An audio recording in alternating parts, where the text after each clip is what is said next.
శరత్ విషయంలో అసలుకి ఏం జరిగిందో మొత్తం నిజం చెప్పాలి. సిద్ధుకి చెప్పాలి, అలాగే మంజుల గారికి చెప్పాలి అని ఇంకా రాజశేఖర్ అయితే ఇంటికి వెళ్తాడు. కానీ సిద్ధు అయితే రాజశేఖర్ చెప్పే ఒక్క మాట కూడా వినిపించుకోకుండా తన్ని గెంటేస్తాడు. ఇంక గెంటేసేటప్పటికి ఇంకా విజయానంద్ కారు మీద పడిన తర్వాత ఇంకా వాళ్ళిద్దరు మాటలు విన్న తర్వాత సిద్ధు అయితే ఏదో నిజం దాచి ఉంది అని చెప్పనని ఇంకా రాజశేఖర్ని అయితే కలుస్తాడు. అసలు ఏం జరిగింది అంటే, నేను మీ ఇంటికి పదే పదే వస్తూ ఉండేది మీ నాన్న చనిపోవడం విషయంలో అని అంటే, ఇంకా నీకెలా తెలుసు అంటే, ఆ రోజు నేను అక్కడే ఉన్నాను, మీ నాన్న చనిపోవడానికి కారణం ఆ విజయానందేను అని ఇంకా దాని గురించి మొత్తం నిజం సిద్ధు దగ్గర అయితే చెప్పేస్తాడు.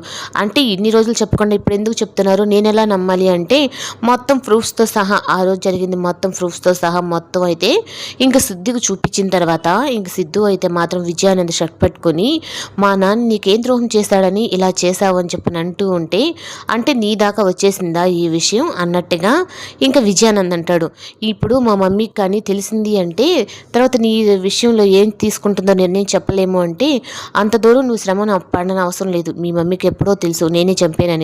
కానీ తను ఇప్పుడు ఎందుకు ఇలా ఉంది అని చెప్పనంటే, మీ నాన్న చేసిన ద్రోహం వల్లే మీ అమ్మ ఇలా ఉంది అని చెప్పనని తనైతే ఇంకా రివర్స్ మాట్లాడినట్టుగా మాట్లాడతాడు. కానీ మా నాన్న చంపిన విషయంలో నేనైతే మాత్రం ఒప్పుకోను అని సిద్ధు అయితే నేను పోలీసులకు పట్టిస్తాను అని చెప్పనంటే, ఆ తర్వాత మీ అమ్మ సంగతి గుర్తు పెట్టుకొని చెప్పనని మాట్లాడతాడు.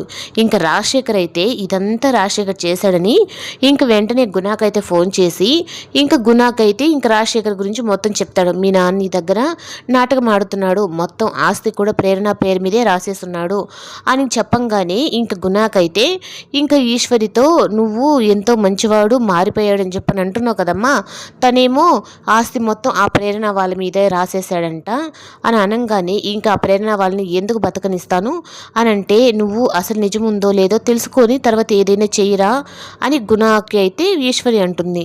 ఇంకా రాజశేఖర్ అయితే ప్రేరణ వాళ్ళ దగ్గరికి అయితే వెళ్ళి, నేను ఇలా తప్పు చేశాను, నేను అలా చెప్పకుండా ఉంటే మిమ్మల్ని ఆ గుణం నుంచి నేను కాపాడుకోలేను, అందువల్లే నేను ఈ విషయం ఇలా చెప్పవలసి వచ్చింది అని చెప్పనంటే, మరోసారి మమ్మల్ని మళ్ళీ మోసం చేయడానికి ఈ ప్లాన్ చేశారా మీరు అసలు మాకు నానే కాదని చెప్పని అన్నారు కదా, ఇంకా అలాగే ఉండండి అని చెప్పని ప్రేరణ అంటుంది.